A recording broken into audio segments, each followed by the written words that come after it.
Assalamualaikum warahmatullahi wabarakatuh.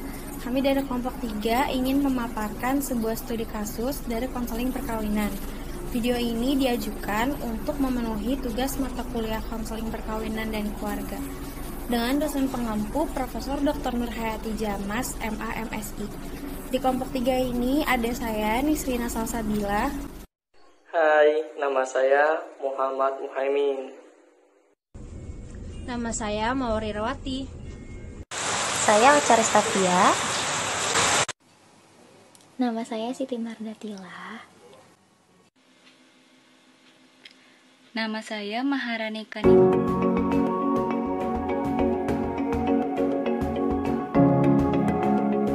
Pengertian dan dasar hukum perkawinan. Dalam bahasa Indonesia, perkawinan berasal dari kata kawin, yang menurut bahasa artinya membentuk keluarga dengan lawan jenis melakukan hubungan intim. Perkawinan disebut juga pernikahan, berasal kata nikah. Kata nikah sendiri juga dipergunakan untuk arti akad pernikahan, dan tujuan pernikahan membina keluarga yang bahagia, kekal, abadi, berdasarkan ketuhanan yang Maha Esa. Maka perlu diatur hak dan kewajiban suami istri masing-masing. Menurut Undang-Undang Nomor 1 Tahun 1974 tentang perkawinan disebutkan bahwa perkawinan adalah ikatan lahir batin antara seorang laki-laki dengan seorang perempuan. Sebagai suami istri, perkawinan sah apabila dilakukan menurut hukum Islam sesuai dengan pasal 2 ayat 1 Undang-Undang Nomor 1 Tahun 1974 tentang pernikahan. Hukum kompilasi hukum Islam. Sebelum lahirnya Undang-Undang perkawinan umat Islam di Indonesia telah diatur oleh hukum agamanya, baik sebelum kemerdekaan Republik Indonesia atau sesudahnya. Hukum agama yang dimaksud di sini adalah fikih munakahat, yang kalau dilihat dari materinya berasal dari mazhab Syafi'i, karena sebagian besar umat Islam di Indonesia secara nyata mengamalkan mazhab Syafi'i dalam keseluruhan amaliyah agamanya. Dengan keluarnya Undang-Undang Perkawinan pasal 66 dinyatakan berlaku untuk seluruh warga negara Indonesia. Namun pasal 66 itu juga mengandung arti bahwa materi fikih munakahat masih berlaku. Dengan demikian, menurut kompilasi hukum Islam, menyebutkan perkawinan adalah akad yang sangat kuat atau misakon kholison.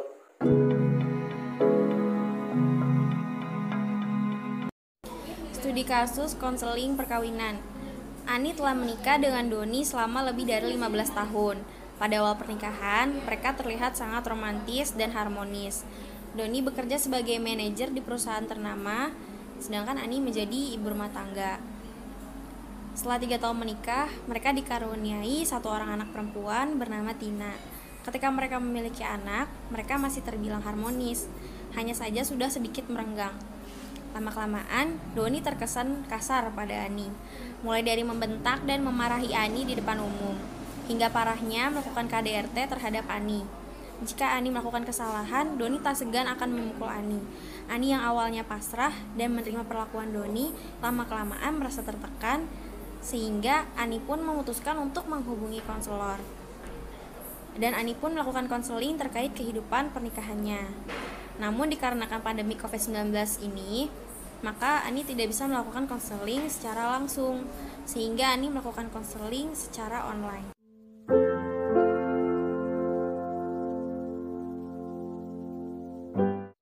Sebelum memulai proses konseling, Bu Ani mencoba untuk menghubungi konselor, yakni Bu Marda, untuk melakukan pertemuan atau janji temu untuk melakukan kegiatan konseling. Kegiatan konseling akan diadakan melalui Zoom atau virtual dikarenakan adanya pandemi COVID-19 sehingga tidak memungkinkan untuk melakukan konseling secara tatap muka.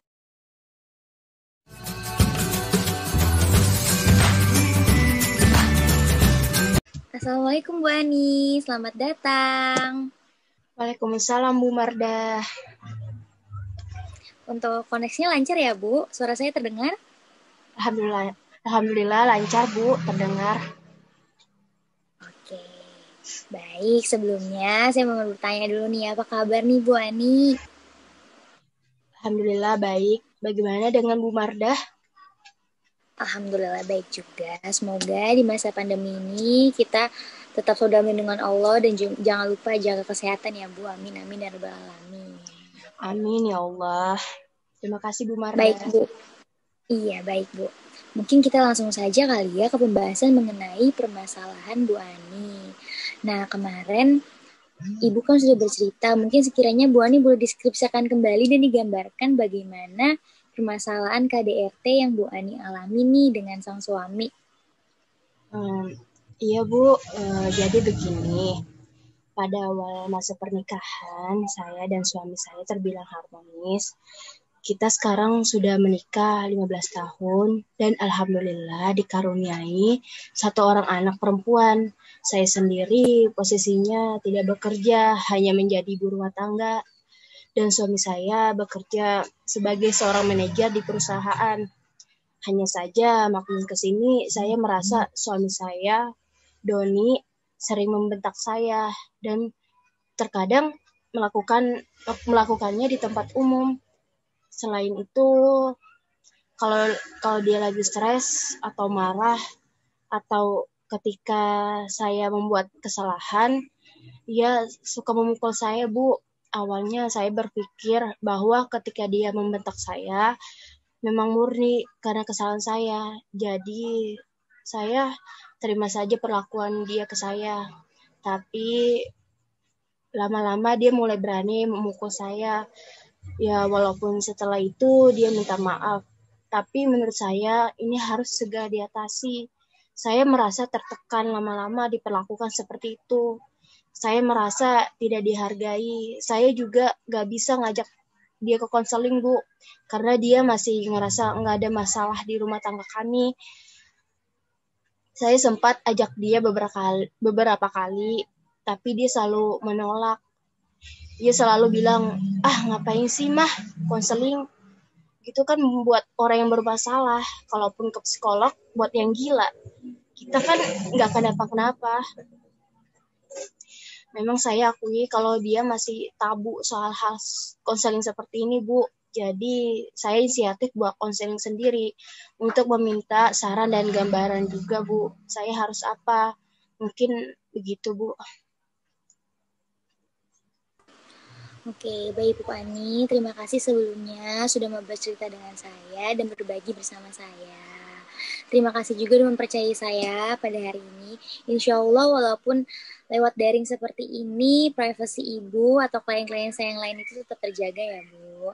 Nah mungkin untuk cerita Bu Ani ini, apa yang telah Bu Ani alami menurut saya ada kekurangan dalam faktor intimidasi antara Bu Ani dan suami nih. Saya mau bertanya bagaimana komunikasi Ibu dengan sang suami akhir-akhir ini, Bu?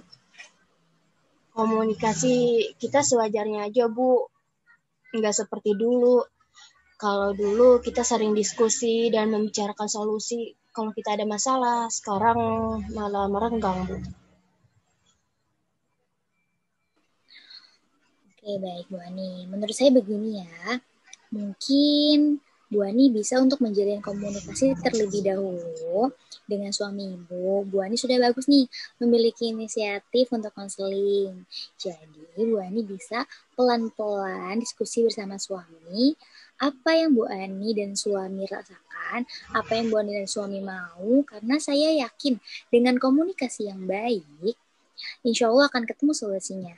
Dan memang terkadang dimulai dari hal-hal kecil terlebih dahulu. Hal-hal yang kita anggap sepele seperti komunikasi ini ternyata bisa loh menjadikan rumah tangga Bu Ani dan suami itu memperoleh kedekatan seperti dulu. Kalau dibiarkan saya takut akan semakin parah nih Bu Ani, karena saya yakin Bu Ani membutuhkan rasa aman, kasih sayang, dan rasa dihargai. Itu wajar sekali, karena Bu Ani adalah seorang manusia. Coba nanti mungkin Bu Ani bisa Jelaskan pada suami ibu dengan baik-baik bagaimana kira-kira nih Bu. Apakah ibu sudah paham? Iya Bu Marda, saya juga sempat memikirkan seperti itu. Mungkin saya nggak bisa langsung diskusi seperti itu Bu. Tapi saya mau pelan-pelan memperlakukan dia istimewa. Misalnya buatin makanan kesukaan dia, kasih hadiah kecil atau semacamnya. Kebetulan bentar lagi dia ulang tahun. Karena menurut saya hal kayak gitu bisa membuat mood dia lebih positif sehingga enak lebih untuk diskusinya. Masya Allah, bisa banget nih Bu Ani. Allah, saya lupa nama ibu. Aduh, nanti boleh dicoba nih sama saya hal-hal yang seperti itu. Jadi bagaimana nih Bu Ani? Terkait konseling ini nih, apakah masih ada yang ingin didiskusikan atau dibicarakan? Sepertinya sudah Bu Mahda. Dari saya, itu aja. Alhamdulillah saya bisa sharing dan dapat ide baru buat memperbaiki hubungan saya dan suami saya. Doakan saya ya Bu, semoga kehidupan perkawinan saya bisa lebih baik dan kembali harmonis. Masya Allah, amin amin ya rabbal alamin Bu Ani. Saya doakan selalu, insya Allah Allah akan selalu memberikan jalan keluar untuk harmonisan rumah tangga ibu. Amin ya Allah. Oh iya Bu, saya ingin memberikan saran-saran terkait solusi pencegahan agar KDRT tidak terjadi lagi Bu. Boleh insya Allah sebentar nih ya Bu? Boleh Bu Marda, silakan saya sembari mencatat ya Bu. Oke. Maaf ya Bu Ani, sebelumnya saya minta maaf tadi ada sedikit kendala koneksi nih. Maaf ya Bu, boleh saya lanjutkan? Lanjutkan aja Bu.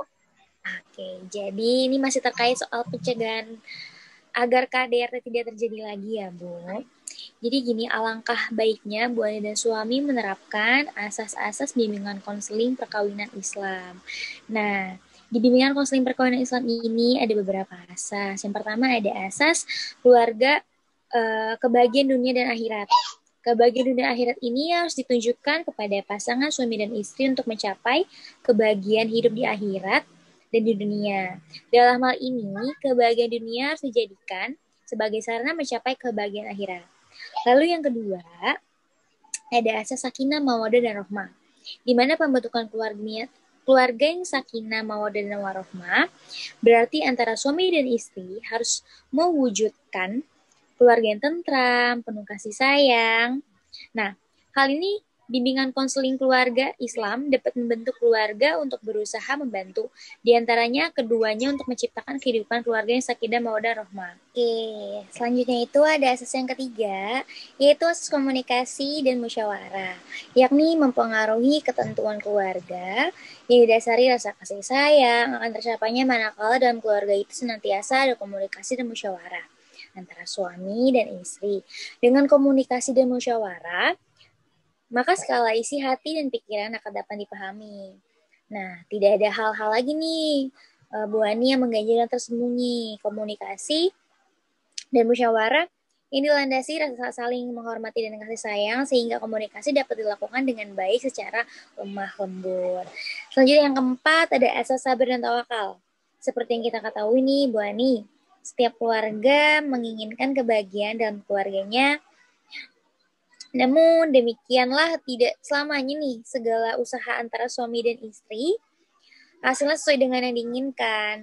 Agar kebahagiaan keluarga dapat tercapai, maka pasangan suami istri senantiasa bersabar dan tawakal kepada Allah Subhanahu wa taala.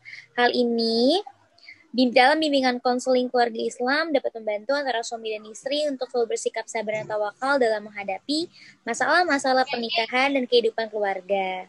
Karena dengan ini akan memperoleh kejernihan pikiran untuk tidak tergesa-gesa dalam mengambil keputusan dan dengan demikian akan terambil keputusan yang di akhir yang baik. Nah, yang terakhir ini ada asas manfaat Bu, yaitu perjalanan pernikahan dan kehidupan berkeluarga tidak senantiasa berjalan dengan sesuai diharapkan, akan tetapi seringkali dijumpai bebatuan dan kerikil yang tajam yang menjadikan perjalanan kehidupan keluarga tidak dapat berjalan sebagaimana mestinya.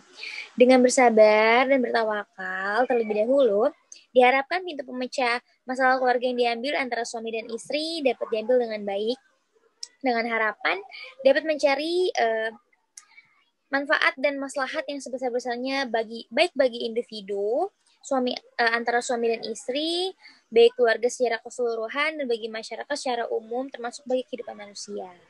Gitu, Bu Ani.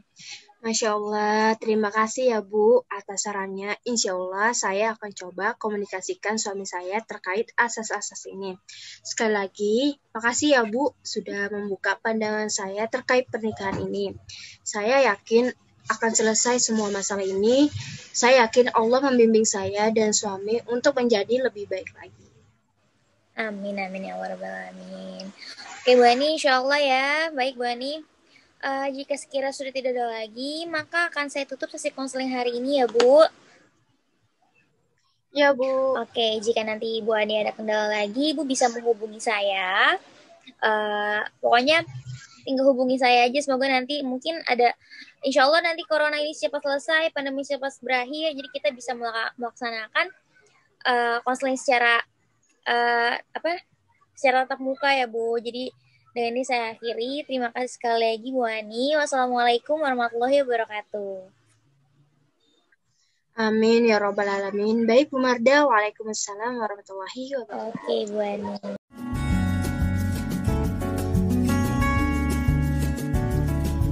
Nah, jadi dari simulasi konseling yang tadi ditampilkan, dalam proses konselingnya ini konselor menggunakan 2 teori pendekatan. Yang pertama itu pendekatan client center, dan yang kedua adalah pendekatan atau teori al-mau'izah al-hasanah. Pendekatan client center terlihat dalam beberapa hal. Yang pertama itu terlihat sejak awal sampai akhir proses konseling, yang berperan dominan adalah klien, sementara itu konselor hanya bertindak sebagai fasilitator. Nah, yang kedua, saat konselor berdialog dengan klien, konselor ini berusaha memfokuskan agar klien ini mampu bertanggung jawab dan sanggup menemukan cara-cara penyelesaian masalahnya sendiri. Nah, meskipun pada dasarnya konselor juga turut membantu penyelesaian masalah itu. Nah, selanjutnya, selama proses konseling terlihat bahwa konselor ini berperan aktif dalam mendengarkan serta berempati dan memberi dukungan terhadap apa yang disampaikan oleh kliennya. Nah, selain itu, konselor juga terlihat berusaha menyadarkan si klien serta berusaha membuat si klien memahami dirinya sendiri. Pada dasarnya sebelum kita menyelesaikan masalah kita itu, kita harus paham dulu diri kita itu seperti apa yang diinginkan oleh diri kita sebenarnya. Dan terakhir, si konselor juga turut membantu memberikan saran dalam penyelesaian masalah yang dialami oleh klien. Untuk teori al-mau'izah al-hasanah terlihat dalam beberapa hal juga, yaitu saat konselor memberikan nasihat yang pada dasarnya nasihat ini adalah nasihat yang baik, yang bukan hanya baik di pandangan kita, tapi baik juga di pandangan Allah dan Rasulnya. Nah, jadi untuk kesimpulannya, dalam studi kasus mengenai kasus KDRT yang dilakukan oleh Doni terhadap istrinya yaitu Ani, kami menganalisis menggunakan 2 teori. Yang pertama itu teori ketahanan keluarga, dan yang kedua adalah teori hierarki kebutuhan Maslow. Nah, di mana jika dilihat dari teori ketahanan keluarga, permasalahan yang muncul dalam pernikahan Ani dan Doni ini diakibatkan oleh kurang diterapkannya faktor intimasi dalam keluarga. Nah, hal ini itu diantaranya yang pertama kurangnya penyesuaian diri antara Ani dan Doni, dan yang kedua adalah rendahnya komunikasi antar mereka. Nah, jadi komunikasi dan penyesuaian diri ini tentu akan berpengaruh terhadap hubungan mereka sendiri. Nah, selain itu ada juga nilai-nilai dasar yang lainnya yang kurang begitu diterapkan dalam pernikahan mereka. Yang pertama itu kurangnya kasih sayang, terus kurangnya penghormatan satu sama lain, kurangnya toleransi antar satu sama lain, terus pengendalian diri. Nah, selanjutnya jika disambungkan dengan teori hierarki Maslow, dalam kehidupan pernikahan Ani dan Doni ini kurang mendapatkan kebutuhan akan rasa aman, kebutuhan akan rasa memiliki dan kebutuhan akan rasa sayang, serta kurang terpenuhinya kebutuhan akan penghargaan. Solusinya, kami mengajukan Ani dan Doni harus memperbaiki komunikasi yang mereka jalin. Nah, yang kedua, mereka harus bisa saling menghargai satu sama lain, di mana saat ada kesalahan pun mereka harus bisa saling mengingatkan, saling mendiskusikan atau mengkomunikasikannya dengan baik. Terima kasih, mungkin sekian dari kelompok kami. Billahi taufik wal hidayah. Wassalamualaikum warahmatullahi wabarakatuh.